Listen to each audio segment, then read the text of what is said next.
प्यारे साथियों नमस्ते, जय हिंद। स्वागत है आपका आज के इस वीडियो में। आज अपन फाइनली इस चैप्टर के क्वेश्चन आंसर्स को देखने वाले हैं और अब तक भी अगर आपने पिछले वीडियोस नहीं देखे हैं, इस चैप्टर को अच्छे से नहीं पढ़ा है तो जाकर के प्लीज से देख लीजिए और फिर ही ये क्वेश्चन आंसर्स आप लोग कर पाओगे। और आज आप ही का टेस्ट है, आप ही से करवाने वाले हैं अपन ये क्वेश्चन आंसर्स। तो आ जाइए जल्दी से शुरू करते हैं। सबसे पहले हम यहाँ पर देखें तो मैंने यहाँ पर पेज नंबर आप लोगों के लिए मेंशन कर दिया है कि जैसे ये क्वेश्चन आंसर्स हैं, ये कहां पर हैं, पेज नंबर 81 पर हैं। तो कौन से हैं बुक की पेज नंबर 81 पर क्वेश्चन? पहला है हमारे पास में, did Dobereiner's triads also exist in the columns of Newlands octave, compare and find out. क्या पूछ रहे हैं सबसे पहला कि क्या जो डॉबराइनर के ट्रायड्स थे वो न्यूलैंड के ऑक्टेव की जो टेबल थी उसमें हैं? तो आपको याद होगा कि ये अपन ने ढूंढा था, मैंने आपको बताया था वहां पर कि देखो ये रहा एक ट्रायड, तो वो आपको अपने आप से देखो ढूंढना है। सेकंड क्वेश्चन कह रहे हैं what were the limitations of Dobereiner's classification. Exam में क्या क्या क्वेश्चन पूछेगा? लॉ पूछेगा, what are Dobereiner's triads, give any two examples, and what do you understand by the Newlands law of octave, please state. ऐसे question पूछेगा। और क्या पूछेगा? लिमिटेशंस। तो यहाँ क्या पूछ रहा है? डॉबराइनर के ट्रायड्स की क्लासिफिकेशंस की जो है लिमिटेशन, दो लिमिटेशन थी, आई होप आपको याद है, अपने आप से लिखनी है, ठीक है। और what were the limitations of Newlands law of Octave. Similar question कि न्यूलैंड का जो ऑक्टेव है हमारे पास में, उनका क्या लिमिटेशंस है, क्या क्या कमियां थी उनकी, ये अपन ने बहुत अच्छे से डिस्कस की है। अगर आप पुराने वीडियोस में स्लाइड्स में देखेंगे तो आप इजीली देख करके लिख सकते हैं। तो यहाँ अपन ने लिखा है DIY, इसका मतलब है डू इट योरसेल्फ, अपने आप से करने हैं आपको ये क्वेश्चन। सब में मैं ऐसा नहीं बोलूंगा, जिन क्वेश्चंस में मुझे आपको कराने की जरूरत है वो मैं आपको कराऊंगा। तो आगे बढ़ते हैं। फिर है हमारे पास में पेज नंबर 85 पर कुछ क्वेश्चंस दे रखे हैं, ध्यान से देखो क्या क्या क्वेश्चंस हैं। पहला क्वेश्चन हमें कह रहा है use Mendeleev's periodic table to predict the formula for the oxides of the following elements. ये कुछ एक एलिमेंट्स दे रखे हैं, पोटेशियम, कार्बन और हमारे पास में है यहाँ पर एल्यूमिनियम, सिलिकॉन, बेरियम। तो बोल रहे हैं कि इनके जो है ना आप फॉर्मूलाज बताओ, किसके? ऑक्साइड्स के फॉर्मूला, मतलब ये ऑक्सीजन से कैसा फॉर्मूला बना रहे हैं वो आप बताओ हमारी जो मेंडलीव की पीरियोडिक टेबल है उसके अकॉर्डिंग। तो ठीक है, देखते हैं अपन। यहां देखो आप, ये रही हमारी मेंडलीव की पीरियोडिक टेबल। तो हमें जैसे यहां पर क्या बोला था, पहला बोला है उन्होंने के पोटेशियम, तो हम देखेंगे कि पोटेशियम यहां आ रहा है। तो पोटेशियम वाला जो ग्रुप है वो ऑक्सीजन से कैसा बॉन्ड बना रहा है? R2O। दैट मींस कि पोटेशियम कैसा बॉन्ड बनाएगा? K2O। सिंपल। तो हमने यहां क्या लिख दिया कि K का बॉन्ड है K2O, वेरी सिंपल। फिर हमारे पास में अगला दिया था कार्बन, तो हम देख रहे हैं कार्बन कहां है? यहां पर है। देखो बहुत सिंपल है, हमें क्योंकि बोला ही है कि आपको टेबल यूज करनी है। वैसे मैं आपको ये बता दूं कि एग्जाम में आपको ऐसा नहीं बोलेगा कि टेबल यूज करके, क्योंकि वो एग्जाम में आपको टेबल छाप के नहीं देंगे इसके लिए। तो यहां देखो ये कार्बन यहां पर है, तो इस ग्रुप में वो सारे एलिमेंट्स हैं जो ऑक्सीजन के साथ कैसा फॉर्मूला बना रहे हैं? RO2, मतलब ये क्या बनाएगा? CO2। तो ये CO2, तो कार्बन का हमने बना दिया CO2। सिमिलरली एल्यूमिनियम है, एल्यूमिनियम देखो कहां पर है, ये रहा। तो यहां कैसा फॉर्मूला बन रहा है ऑक्सीजन के साथ में? R2O3, मतलब Al2O3। और हमारे पास में दो और हैं, एक है सिलिकॉन और एक है बेरियम। तो Si अगर अपन देखें तो यहीं पर है कार्बन के नीचे, और ये देखो कैसा बना रहा है फॉर्मूला? RO2। और यहां पर क्या है?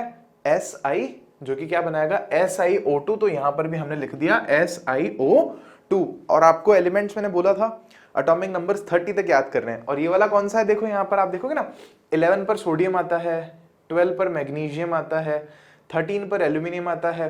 तो आपको कैसे याद होना चाहिए? Sodium, magnesium, aluminium, silicon, phosphorus, sulphur. तो ये 14 नंबर वाला एलिमेंट है हमारा।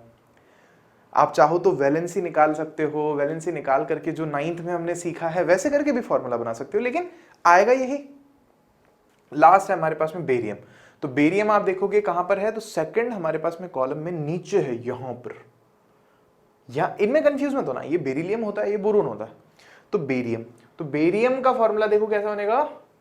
RO, मतलब कैसा फॉर्मूला बनेगा? BaO, very simple.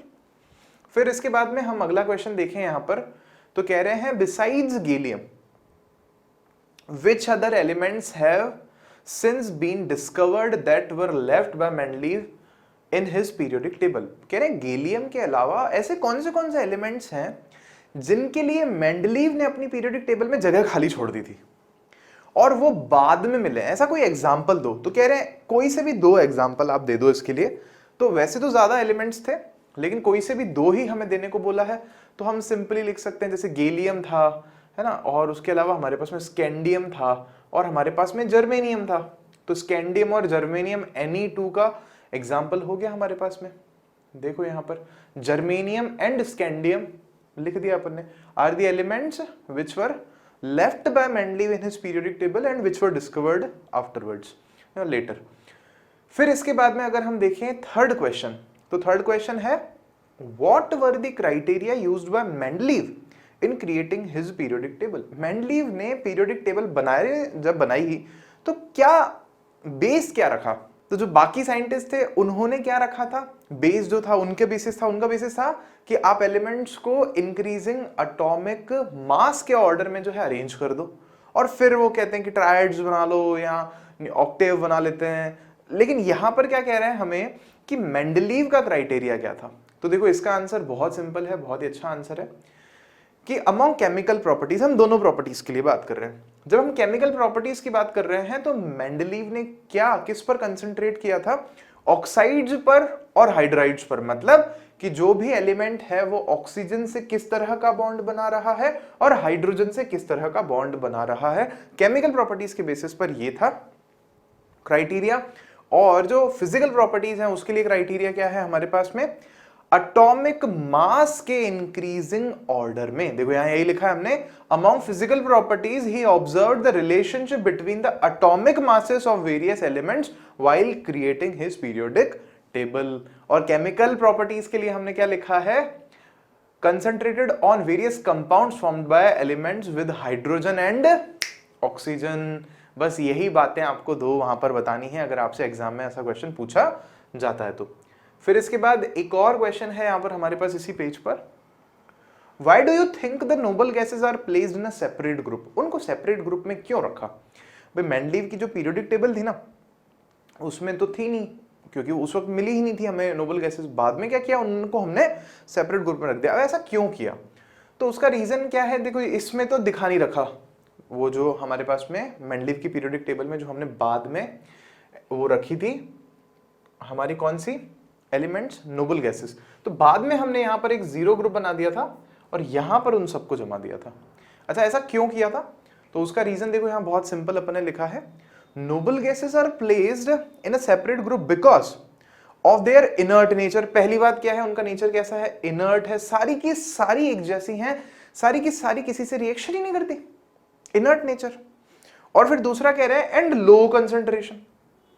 इन सब गैस की खास बात यह है कि ये इस नेचर में बहुत ही कम कंसंट्रेशन में मिलती हैं इस एनवायरनमेंट में। अच्छा आप बोलोगे सर कैसे, साबित करो।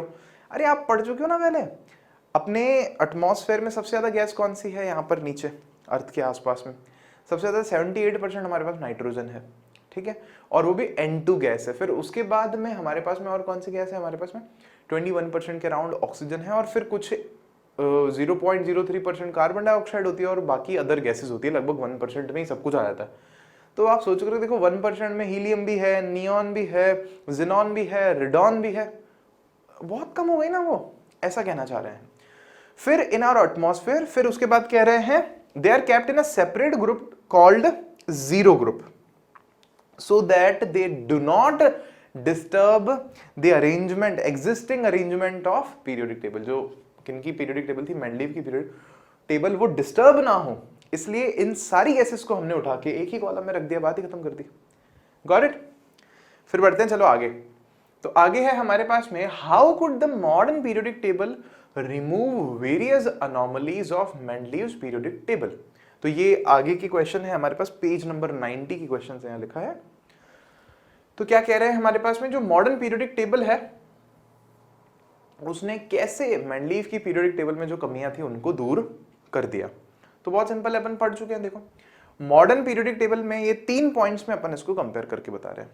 पहला कह रहे हैं हम लोग मॉडर्न पीरियोडिक टेबल में जो एलिमेंट्स हैं हमने उनको उनके एटॉमिक नंबर के इंक्रीजिंग ऑर्डर में अरेंज किया है। पहली बात तो ये है, जबकि वहां पर एटॉमिक मास यूज किया था हमने। तो इससे क्या रिमूव होता है कि कुछ एक पेयर्स में क्या हो रहा था, आपको ध्यान होगा, कुछ एक पेयर्स में हमें देखने को मिल रहा था कि ज्यादा एटॉमिक मास वाला जो एलिमेंट है वो हमें पहले रखना पड़ रहा था और कम वाला बाद में रखना पड़ रहा था, जैसे कि निकल और कोबाल्ट में था ऐसा। तो वो अनोमली अपने आप खत्म हो गई, अपने आप दूर हो गई। फॉर एग्जाम्पल देखो यहाँ लिख रखा है अपन ने, कोबाल्ट 27 पर है और निकल 28 पर है, इनको आगे पीछे हमें रखना पड़ रहा था। ये एक एग्जाम्पल मान लो आप, ये वाला जो पॉइंट है, लेकिन अलग से पॉइंट भी इसको अपन लिख सकते हैं। तो कोबाल्ट जो है उसको पहले रख रहे हैं और निकल को बाद में। और इसके बाद में हम कह रहे हैं यहां पर थर्ड पॉइंट में इंटरेस्टिंगली कह रहे हैं कि आइसोटोप्स की जो प्रॉब्लम थी वो भी अपने आप सॉल्व हो गई, क्योंकि आइसोटोप्स का जो है एटॉमिक नंबर तो सेम होता है सबका।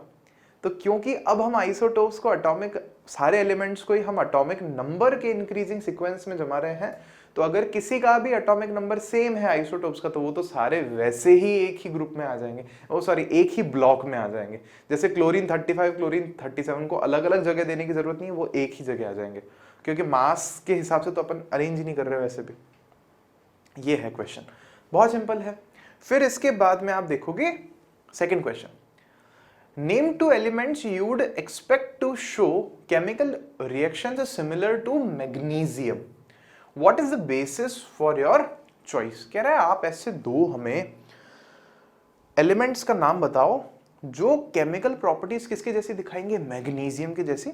फिर आपसे पूछा है कि आपका जो चॉइस है ना उसका बेस क्या है। देखो बहुत सिंपल है, अब अपने को पता है मॉडर्न पीरियोडिक टेबल के बारे में, तो अपन क्या करेंगे, मॉडर्न पीरियोडिक टेबल में मैग्नीशियम के कॉलम में जो भी एलिमेंट्स हैं उनमें से दो एलिमेंट्स का नाम बता दो, हो गया काम। हाँ, बेस क्या है हमारा, तो हमारा बेस उसको चूज करने का है valency, number of valence electrons अगर सेम है ना, तो उसकी केमिकल जो नेचर है, उसकी केमिकल प्रॉपर्टीज जो है वो मैग्नीशियम के जैसी होंगे उन एलिमेंट्स की।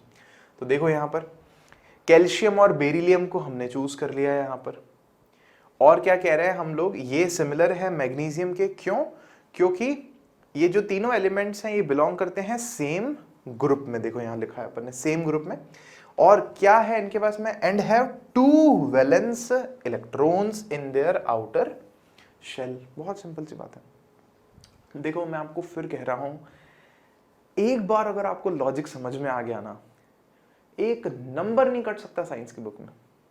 थोड़ा बहुत कहीं कहीं याद करना पड़ेगा, वो मैं आपको बता दूंगा कहां करना पड़ेगा, बाकी you can easily score 100 out of 100 in science, this is what I can assure you.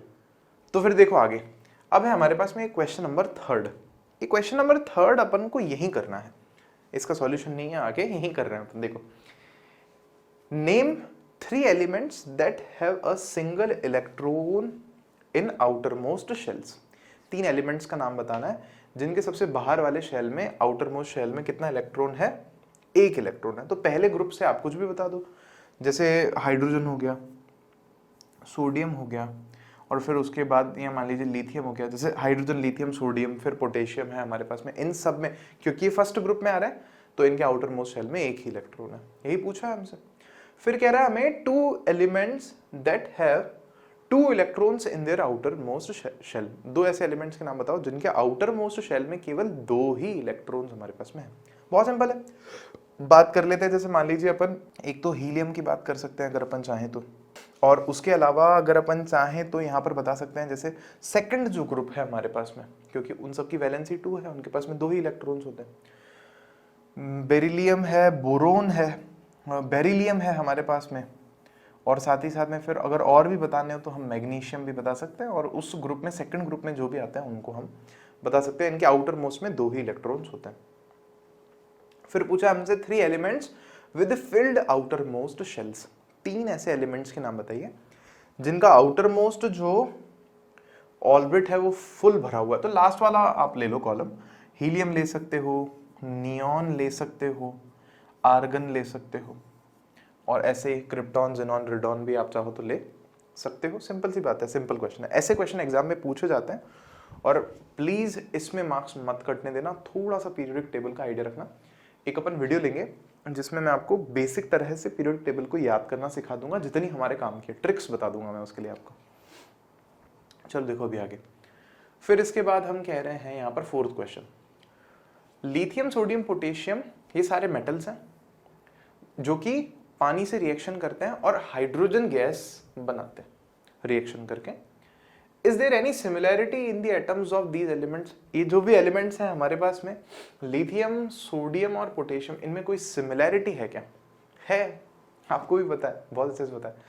First group के एलिमेंट्स हैं, इनका जो नंबर ऑफ वैलेंस इलेक्ट्रॉन है इनके पास में वो 1 है, तो ये सिमिलैरिटी हो गई। तो देखो आंसर क्या लिखा है, they have 1 valence electron in their outermost shells and as a result of this they are very unstable, मतलब वो बहुत अनस्टेबल होते हैं, बहुत जल्दी रिएक्शन कर लेते हैं, बॉन्ड बना लेते हैं।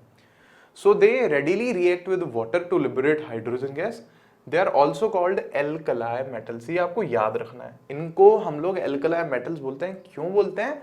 मेटल नॉन मेटल वाले चैप्टर में इन बातों को अपन डिटेल में लेने की कोशिश करेंगे। अभी के लिए बस आपको याद रखना है कि काफी रिएक्टिव होते हैं, जल्दी से बॉन्ड बना लेते हैं। सोडियम कभी अकेला नहीं रहता, अकेला मतलब आप उसको हवा में छोड़ दोगे तो हवा में आग लग जाती है, बिना कुछ हीट दिए या बिना कुछ किए आग लग जाती है। फिर उसका सेकंड क्वेश्चन कह रहे हैं, हीलियम जो है वो अनरिएक्टिव गैस है और जो नियॉन है वो भी एक्सट्रीमली लो रिएक्टिविटी की गैस है, मतलब लगभग ना के बराबर ही रिएक्शन करती हैं ये दोनों। ऑब्वियस ही बात है, आउटर मोस्ट ऑर्बिट इनका भरा हुआ है। तो what if anything do their atoms have in common, मतलब इनके एटम्स में क्या कॉमन है? सिंपल, इनका जो आउटर मोस्ट ऑर्बिट है वो भरा हुआ है, ये नोबल गैसेस हैं पहली बात। इनका जो आउटर मोस्ट शेल है वो फुल है इलेक्ट्रॉन्स से और इसके कारण इनकी स्टेबिलिटी कैसी है? बहुत ज्यादा हाई है। और फिर कह रहे हैं they react only in extreme circumstances, मतलब एक्सट्रीम सर्कमस्टांसेस का मतलब यहाँ पर यह है कि आप इनको सूरज पर ले जाओ, वहां पर इतनी ज्यादा गर्मी होगी, इतनी ज्यादा गर्मी होगी कि ये भी रिएक्ट करने को मजबूर हो जाती है बहुत ज्यादा हाई टेम्परेचर पर या किसी और तरह की कंडीशन में। फिर इसके बाद देखो फिफ्थ क्वेश्चन है हमारे पास में, मॉडर्न पीरियोडिक टेबल में which are the metals among the first 10 elements? ये बहुत अच्छा क्वेश्चन है, इसको ध्यान दो आप। शुरू के 10 एलिमेंट्स का नाम लिखो और उसमें से अपने को बताना है कि कौन से मेटल है और कौन से नहीं है। तो देखो hydrogen, helium, lithium, beryllium, boron, carbon, nitrogen, oxygen, fluorine, neon. अब इनमें से कौन से मेटल्स हैं कौन से नहीं है बताना। तो जो भी मेटल्स हैं उन पर अपन गोला कर देंगे, बाकी पे नहीं करेंगे। तो पहली बात आप हमेशा याद रखना, हाइड्रोजन मेटल नहीं होता है। भले ही हाइड्रोजन हमारी मॉडर्न पीरियोडिक टेबल में इधर है और पहले ही नंबर पर है, लेकिन hydrogen is not a metal, ध्यान रखना आप इस बात को। फिर उसके बाद हीलियम तो सबसे राइट में चला जाता है यहाँ पे, तो वो तो वैसे भी मेटल नहीं है। बात करें लिथियम की, तो लिथियम वापस से यहाँ आ जाता है फर्स्ट वाले ग्रुप में, तो lithium is a metal, lithium metal होता है, पहली बात। फिर लिथियम के बाद बेरिलियम भी यहीं पर होता है हमारे पास में, लिथियम के जस्ट बाद सेकंड वाले ग्रुप में, and it is also a metal. फिर उसके बाद अगर हम बात करते हैं बोरोन की, तो बोरोन हमारे पास में कहाँ आ जाता है? उस तरफ, इधर। तो बोरोन के लिए आपको जानकर के हैरानी होगी कि it is also not a metal, boron metal नहीं होता है। फिर है हमारे पास में कार्बन, तो कार्बन भी वहीं पर है और carbon is also not a metal. फिर तो बात करो, नाइट्रोजन भी मेटल नहीं है, ऑक्सीजन भी मेटल नहीं है, फ्लोरीन भी नहीं है, नियॉन भी नहीं है।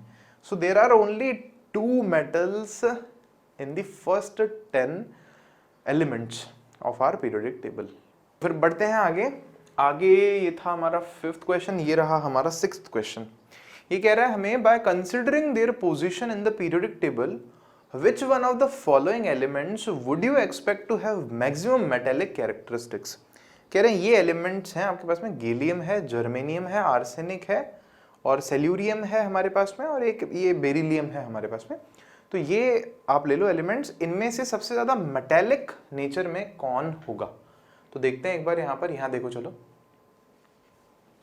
ये पीरियोडिक टेबल ले आया आपके लिए ब्यूटीफुल सी। तो ये रहा गैलियम, ये रहा जर्मेनियम, ये रहा आर्सेनिक, ये रहा सेल्यूरियम, और फिर उसके बाद था हमारे पास में बेरिलियम। तो बेरिलियम ये रहा हमारा, समझ गए आप? और बेरिलियम के अलावा तो और कुछ नहीं है, हाँ इतने ही है हमारे पास में। तो इनमें से सबसे ज्यादा मेटल वाली प्रॉपर्टी रखने वाला एलिमेंट कौन सा है? तो जो हमने सीखा था वो अब आपको और अच्छे से समझ में आएगा। हम किसी भी ग्रुप में जब ऊपर से नीचे जाते हैं किसी भी कॉलम में, तो मेटेलिक प्रॉपर्टी बढ़ती है। क्यों? क्योंकि इलेक्ट्रॉन लूज करने की टेंडेंसी इंक्रीज हो जाती है। Similarly when we go right side in any period, in any specific period, when we move right from left, then the metallic property of element decreases or reduces. Why so? Because it is not able to lose electron easily because the reduction in its size, मतलब उसका size जो है element का जब हम यूं चलते हैं तो छोटा होता जाता है, और साइज छोटा होने के कारण क्या होता है, वो इलेक्ट्रॉन लूज करने की टेंडेंसी उसकी कम हो जाती है, तो इलेक्ट्रॉन देता नहीं आराम से। जो इलेक्ट्रॉन अच्छे से दे दे वो बहुत अच्छा मेटल, जो नहीं दे रहा, जो ले रहा है इलेक्ट्रॉन, वो नॉन मेटल। तो ये लेने वाले हैं।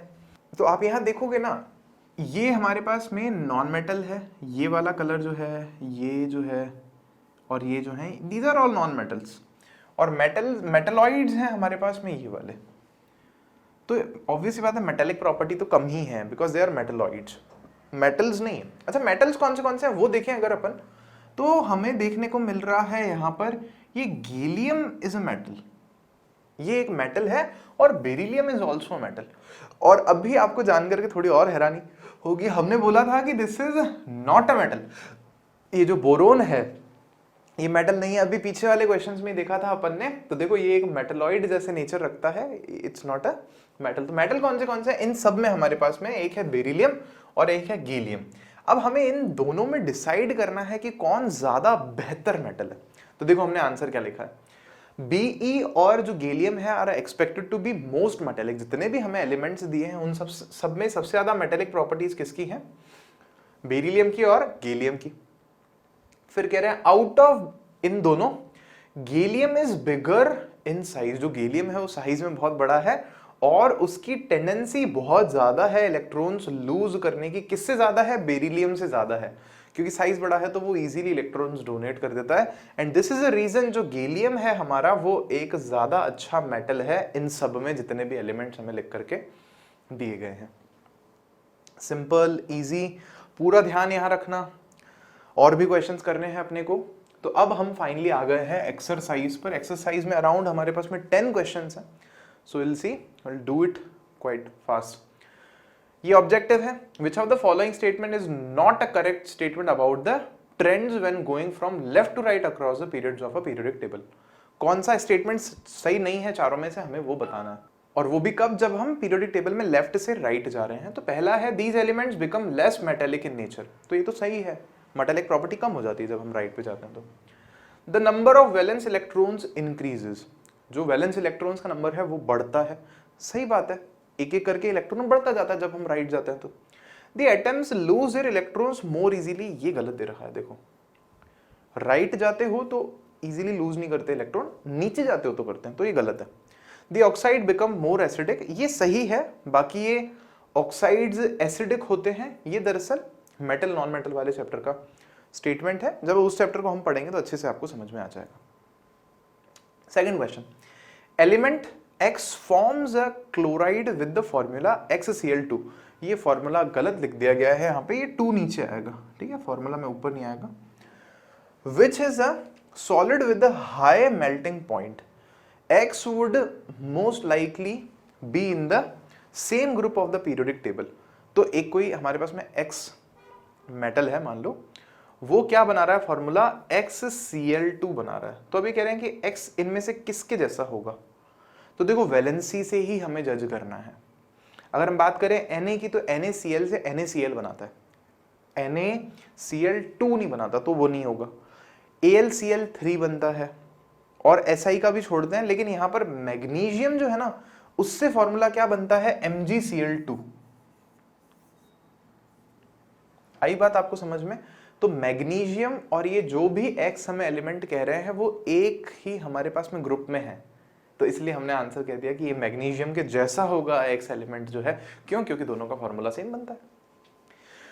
फिर इसके बाद है हमारे पास में थर्ड क्वेश्चन, बहुत सिंपल है। कौन से एलिमेंट्स हैं जिनमें 2 शेल है और दोनों जो है कंप्लीटली भरे हुए हैं इलेक्ट्रॉन्स में से, है ना? विच एलिमेंट हैज, एक ही एलिमेंट हमें ऐसा बताना है। तो देखो ऐसा कौन सा है हमारे पास में जिसमें 2 ही शेल्स हैं और दोनों के दोनों पूरी तरह से भरे हुए हैं, तो इसका आंसर है नियॉन। वैसे हम यहाँ लिख सकते हैं ए वाले क्वेश्चन का आंसर है हमारे पास में नियॉन। क्यों? क्योंकि नियॉन आता है हमारे पास में 10 नंबर पर। इलेक्ट्रॉनिक कन्फिग्रेशन की बात करें तो 2,8 इसका इलेक्ट्रॉनिक कन्फिग्रेशन था। तो पहले ऑर्बिट में 2 से ज्यादा नहीं आ सकते, दूसरे में 8 से ज्यादा नहीं आ सकते, तो हो गया ना। सेकंड देखो, बी क्वेश्चन पूछ रहा है हमसे द इलेक्ट्रॉनिक कन्फिग्रेशन 282, ऐसा कौन सा एलिमेंट है जिसका ये इलेक्ट्रॉनिक कन्फिग्रेशन है? बहुत सिंपल है, सोचो, वीडियो पॉज करके सोच लिया करो। देखो ये होगा मैग्नीशियम। क्यों? क्योंकि मैग्नीशियम कितने नंबर पर आता है? 12 पर। और इसका अगर हम इलेक्ट्रॉनिक कन्फिग्रेशन लिखे तो पहले ऑर्बिट में 2 इलेक्ट्रॉन, दूसरे में 8 और तीसरे में फिर 2। तो 2 और 8 10 और 2 12 हो गया। 2 8 10 और 2 12। तो सिंपल भाई, नंबर ऑफ इलेक्ट्रॉन्स का आपने सबको जोड़ दिया तो उतने ही, क्योंकि प्रोटॉन होते हैं किसी भी एलिमेंट में, उसके एटम में, तो वही उसका एटॉमिक नंबर हो जाता है। तो 12 नंबर पर कौन सा आता है, बस आपको तो यही सोचना था। और 12 नंबर पर मैग्नीशियम आता है। और एग्जाम में मान लो आपको ये ऐसे नहीं लिख के देगा, मान लो आपको लिख के दे देगा 2 8, 4, अब इन सबको ऐड कर दो, सिंपल 2 8, 3 लिख के दे देगा। C, a total of 3 shells with 4 electron its valence shell. कितने हैं टोटल शेल? कितने हैं? 3 हैं। तो पहले 2 तो भरे हुए हैं, फिर जो तीसरा वाला शेल है उसमें 4 इलेक्ट्रॉन्स है, तो पहले 2 भरे हुए हैं, मतलब 2, 8। तीसरे वाले में कितने इलेक्ट्रॉन्स हैं? 4। कितना हो गया? 2 और 8 10 और 4 14। 14 पर कौन आता है? तो याद होना चाहिए, सोडियम, मैग्नीशियम, एल्यूमिनियम, सिलिकॉन। कौन आता है? सिलिकॉन। तो this is Si silicon. Very simple. Silicon valley बोलते हैं ना फेसबुक के हेडक्वार्टर से, जहां पर बहुत चलाते हो तुम लोग फेसबुक, सब पता है मुझे। फिर उसके बाद क्या कह रहे हैं? A total of 2 shells with 3 electrons in its valence shell. अब ऐसा एलिमेंट जिसमें टोटल कितने शेल हैं? 2, और उसके जो है 3 इलेक्ट्रॉन्स हैं वैलेंस शेल में। तो देखो बहुत सिंपल है, डी वाला यहां कर देते हैं। टोटल 2 शेल्स हैं, तो पहले में 2, दूसरे में 3 ही इलेक्ट्रॉन्स हैं, तो 2 और 3 कितना हो जाता है? 5 हो जाता है। अब hydrogen, helium, lithium, beryllium, boron, 5 number पे कौन आ रहा है? बोरॉन। तो आंसर इज बी, बोरॉन। बहुत सिंपल हैं ये वाले क्वेश्चंस, एग्जाम में पूछे जाते हैं। 2 2 3 3 नंबर फ्री के मिलते हैं, फ्री के। Twice as many electrons in its second shell as in its first shell. पहले शेल से दुगने इलेक्ट्रॉन्स हैं सेकंड शेल में। देखो ई पहले शेल में 2 ही होते हैं, इससे ज्यादा हो नहीं सकते। कह रहे सेकंड शेल जो है ना इससे डबल है, तो 2 का डबल कितना होता है? 2 2 जा 4, तो ये कितना हो गया? 4। तो कितने इलेक्ट्रॉन हुए टोटल? 6। 6 नंबर पे कौन आता है? कार्बन। बहुत सिंपल है, मजा आ रहा होगा क्वेश्चंस करने में। वैसे क्वेश्चंस करने से आपके बेसिक्स क्लियर हो जाएंगे, जो पढ़ा है हमने वो आपको अच्छे से क्लियर हो जाएगा। क्वेश्चन 4 में हम कह रहे हैं what property do all elements in the same column of the periodic table as boron have in common. कि जो सारे एलिमेंट्स हैं उनमें क्या सेम बात है सेम कॉलम में होने पर? किसके सेम कॉलम में? बोरोन। मतलब कह रहा है बोरोन के कॉलम में जो बाकी एलिमेंट्स है ना, तो उनमें क्या सिमिलरिटीज हैं? तो देखो आंसर क्या है, सिंपल सी बात है कि भैया ऑल द एलिमेंट्स जो भी सेम कॉलम में हैं बोरोन के साथ में, वो ग्रुप 13 में आते हैं। पहली खास बात तो ये है क्योंकि बोरोन खुद कौन से ग्रुप में आ रहा है? 13th ग्रुप में आता है। फिर आगे क्या कह रहे हैं? और इसी कारण से उनके जो आउटर मोस्ट ऑर्बिट है उसमें 3 इलेक्ट्रॉन्स है, या मतलब उसमें 3 वैलेंस इलेक्ट्रॉन्स है, क्योंकि बोरोन में भी इतने ही होते हैं तो उनमें भी इतने ही होते हैं, एक्सेप्ट बोरोन। बोरोन को छोड़ करके, एक ही बात इंटरेस्टिंग है, बोरोन को छोड़ करके बाकी सारे मेटल्स हैं। बोरोन खुद नॉन मेटल है, लेकिन बाकी जो सारे के सारे हैं वो कैसे हैं? They are metals. अच्छा, इसके लिए मैंने दिखाया है क्या आपको? मैं पीछे दिखाता हूँ, देखो यहाँ पे देखो। इसको छोड़ करके इस कॉलम में बाकी सारे आप देख रहे हो ना, दे आर मेटल। ये मेटल है, ये मेटल है, ये मेटल है, ये मेटल है। और एक और बात, ये 11 इसका कॉलम का नंबर नहीं है, कॉलम का नंबर 13 है, 11 इसका मास है बोरोन का। तो boron is a non metal, बाकी सारे हमारे पास में मेटल्स हैं। तो यहाँ पर आप देखो, ये हमने लिखा है, यही चीज हमने लिखी है यहाँ पर, बहुत सिंपल है। What property do all elements in the same column of a periodic table as fluorine have in common? Same question हमें दे रखा है। क्या क्या बताओगे? कि भाई वो इस ग्रुप में आते हैं फ्लोरीन का देख करके जो भी है। फिर उसके बाद आप बोलोगे कि उन सब में कितने वैलेंस इलेक्ट्रॉन्स हैं, बस इतना सा आपको बताना है। और ये एक DIY है, डू इट योरसेल्फ, अपने आप से आपको करना है। नेक्स्ट क्वेश्चन में आप देखोगे an atom has electronic configuration 287। एक एटम है, उसके पास ये इलेक्ट्रॉन्स हैं। What is the atomic number of this element? ये आप अपने आप से कर सकते हो, अभी भी कर ही रहे थे अपन, ये आपको खुद से करना है। फिर उसके बाद to which of the following elements would it be chemically similar? इनमें से ये जो एलिमेंट है ये किनके जैसा होगा? तो ये आप कैसे बताओगे? सेम कॉलम, देखो हमें क्या दिमाग लगाना है कि वो सेम कॉलम में आता हो। यहाँ आप ये देखो कि वैलेंसी उनकी सेम होनी चाहिए। तो आउटर मोस्ट ऑर्बिट में कितने हैं इलेक्ट्रॉन? 7 है, मतलब वैलेंसी कितनी है? 1, एक इलेक्ट्रॉन लेने की। नाइट्रोजन को देखोगे तो इसकी इलेक्ट्रॉनिक कॉन्फ़िगरेशन है 2,5 ना। फ्लोरीन को देखोगे 2,7, काम हो गया। इसको भी देख लो चलो एक बार के लिए, फास्फोरस को 2,8,5 ना, अपने काम का नहीं है, ये 5 है, काट देते हैं इसको 5। आर्गन देख लो चलो 2,8,8, ये भी काम का नहीं है। तो ऑब्वियस सी बात है किसके जैसा है ये? फ्लोरीन के जैसी प्रॉपर्टीज हैं इस एलिमेंट की। Simple, very simple. Sixth, position of 3 elements A, B and C in the periodic table are shown below। मान लो ये पीरियोडिक टेबल में से ग्रुप 16 बना दिया है, यहाँ पे ग्रुप 17 बना दिया है, और उनमें से कुछ एक एलिमेंट्स के मन से नाम दे दिए हैं A, B और C, और हमसे 3-4 क्वेश्चन पूछे। State whether A is metal और नॉन मेटल। A मेटल है कि नॉन मेटल है, पहली चीज। बहुत सिंपल है, पीरियोडिक टेबल में जो इधर वाले एलिमेंट्स हैं वो क्या है? नॉन मेटल्स हैं। तो ग्रुप 17 तो सेकंड लास्ट ग्रुप है, तो this is a non metal, पहली बात। फिर क्या कह रहा है हमें? State whether C is more reactive और लेस रिएक्टिव देन A। अब कह रहा है A ज्यादा रिएक्टिव है या C ज्यादा रिएक्टिव है, ये बताओ। तो इसका आंसर होगा कि A is more reactive. Second वाले क्वेश्चन का हमारे पास में आंसर होगा A is more reactive than C। अच्छा, क्यों ऐसा? देखना कैसा। ये एक नॉन मेटल है, ये भी एक नॉन मेटल है। नॉन मेटल की क्या खासियत होती है? वो इलेक्ट्रॉन ले लेता है दूसरे से, याद है आपको? तो जितना छोटा होगा नॉन मेटल उतना ही प्रोटॉन उसके ज्यादा जोर से खींच लेंगे बाहर से किसी और इलेक्ट्रॉन को, सही बात है? तो जितना छोटा होगा उतना ज्यादा रिएक्टिव होगा, उतना ही ज्यादा इसको बोलते हैं इलेक्ट्रोनेगेटिव होगा नेचर में। तो ये जो A वाला एलिमेंट है हमारे पास में जो भी है, ये क्या करेगा? जल्दी से अच्छे से इलेक्ट्रॉन्स को पकड़ेगा, बजाय कि C के। C इतना अच्छे से नहीं पकड़ पाएगा क्योंकि थोड़ा बड़ा है, और बड़ा है तो इलेक्ट्रॉन्स फिर दूर होंगे, फिर दूर वाले को तो पकड़ने में थोड़ा इसको मुश्किल होगी। तो कौन ज्यादा बेहतर है? A ज्यादा अच्छा है रिएक्टिविटी में, तो वो इलेक्ट्रोनेगेटिव ज्यादा है, इलेक्ट्रॉन को जल्दी ले लेगा। विल C भी लार्जर और smaller in size than B?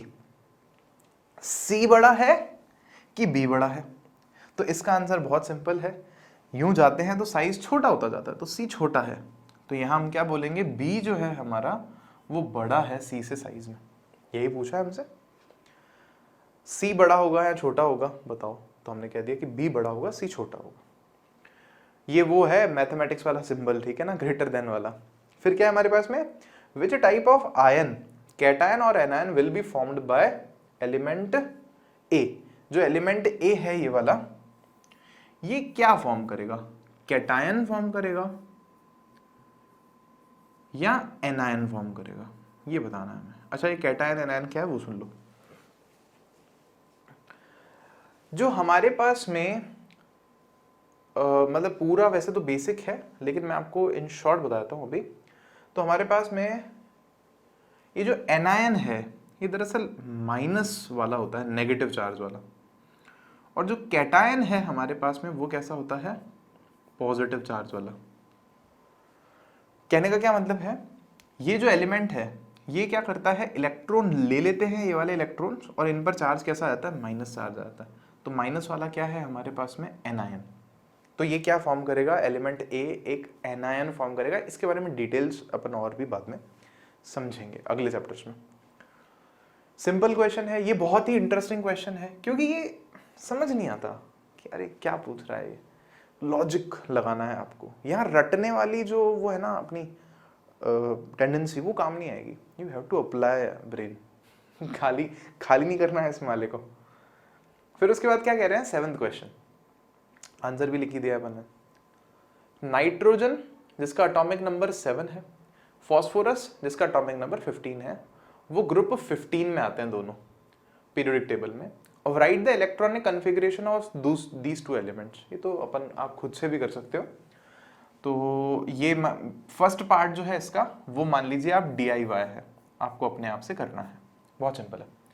फिर कह रहे हैं राइट द इलेक्ट्रॉनिक कन्फिगरेशन, हो गया। Which of these will be more electronegative and why, ये आ गया। देखो क्वेश्चन, इनमें से कौन ज्यादा इलेक्ट्रोनेगेटिव होगा, कौन सा ग्रुप है।